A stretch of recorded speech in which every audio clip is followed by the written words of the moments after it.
Watch the digger arms swing in vacuum. No lungs, no lunch break, no panic when the sun vanishes for 2 weeks of lunar night. Dust hangs in the black like glitter that wants to kill your seals.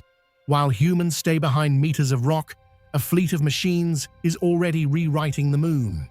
Diggers carve ice-bearing dirt. Haulers drag the prize toward power and processing.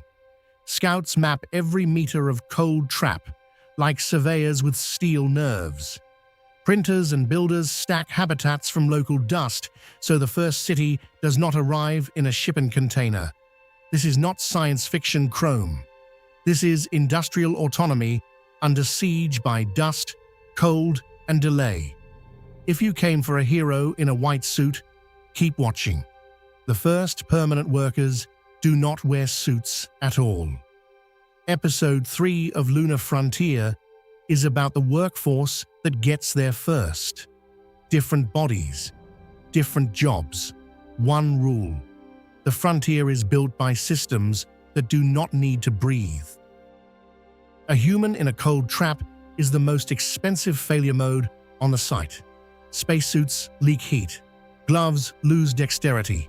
Radiation doses add up with every hour outside. A single rescue burns a mission budget and a public story. So the first permanent workers are not heroes in white suits. They are robots designed for jobs humans should not do yet. Autonomy matters because light speed delay from Earth turns every joystick twitch into a late apology. At the moon, that delay is only about 1 second each way, but 1 second is enough to tip a drill, miss a hazard, or cook a sample you cannot replace. Supervised autonomy is the compromise. Humans set goals from a habitat or from Earth. Machines execute locally when the link drops inside a crater wall. That is why the ice rush and the underground city both begin with a fleet. Not because robots are cooler than people, because robots can fail without funerals, and the moon does not negotiate. Send people too early, and you spend the mission keeping people alive. Send machines first, and you spend the mission building the place people can finally enter. Start with the diggers, the machines you already met in the ice rush. Their job is brutal and simple. Break, scoop, and move ice-bearing regolith without boiling the water away the moment heat arrives. Some concepts look like excavators with oversized arms and wheels, built for powder that behaves like sandpaper. Others heat soil in place and capture vapor, more oven than shovel. Either way, the digger lives where sunlight never visits.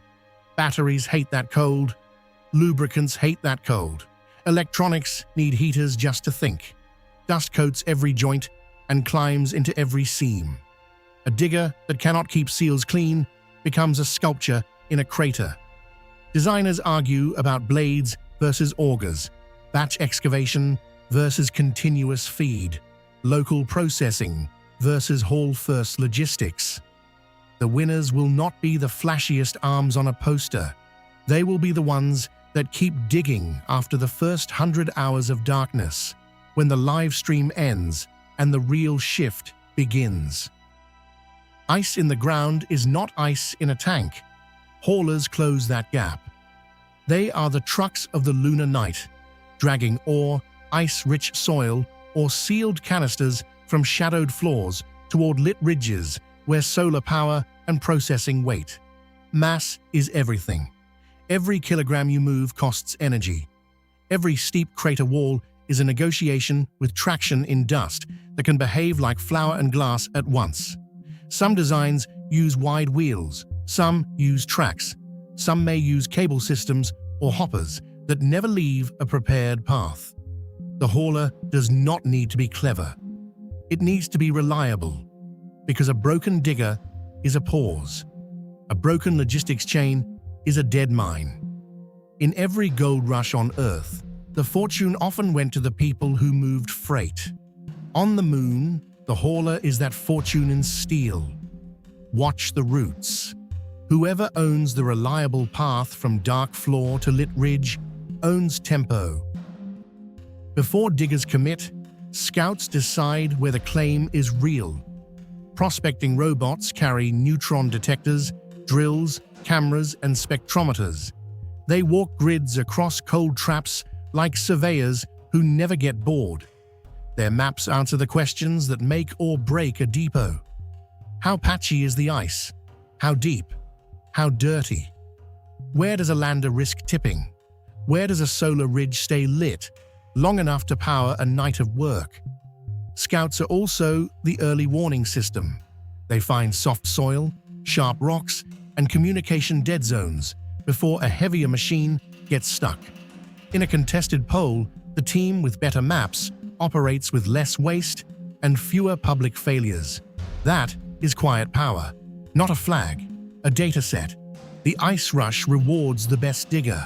It crowns the best scout first. Mining robots feed the economy. Builder robots feed the city. Printers and construction systems sinter regolith into pads, bricks, berms, and radiation shields. Some concepts melt soil with concentrated sunlight or lasers. Others bag dirt into walls. Others 3D print landing pads so the next cargo ship does not blast a crater into your neighborhood. This is how an underground settlement stops being a campsite. Robots dig trenches. Robots bury modules. Robots stack cover until cosmic rays hit dirt, not people. Humans still design, repair, and decide. But the heavy lifting happens without a pulse. That is the real meaning of in situ resource utilization, not a slogan. A construction crew that eats the moon and spits out shelter. When the printers run through the night, the city grows while the crew sleeps under rock. Every robot class fights the same three enemies: dust that is sharp, clingy, and electrically charged. It eats bearings, fogs cameras, and hitchhikes into habitats on every returning machine. Night that lasts about 14 Earth days, unless you live near a polar ridge of light. Power budgets collapse. Heaters become life support for silicon. And delay, even a short light-time lag, turns remote control into guesswork. So software becomes as important as steel. Fault detection, safe modes, local path planning when Earth goes quiet, swarm coordination so diggers and haulers do not block each other in a narrow crater. The robot workforce is not one hero machine. It is a system. If one node fails, another continues. Redundancy is not luxury. It is the only insurance a vacuum accepts. That is how you industrialize a place that wants you dead. Not with bravado, with fleets that keep working when the signal fades. So the moon is claimed first by diggers, haulers, scouts, printers, and builders. A fleet that does not freeze, panic, or need a lunch break. But machines only clear the ground. People still have to live there. Episode 4 goes inside the underground city after the robots make room. The gym that fights bone loss in low gravity. The kitchen that turns packaged cargo and greenhouse harvest into something a crew will actually eat. How food is stored, prepared, and rationed. What workouts look like when your body thinks the moon has cancelled physics. And why daily life underground may decide whether a settlement lasts a year or becomes a permanent town. The robots build the frontier. Episode 4 asks what it feels like to live in it. Lunar Frontier continues.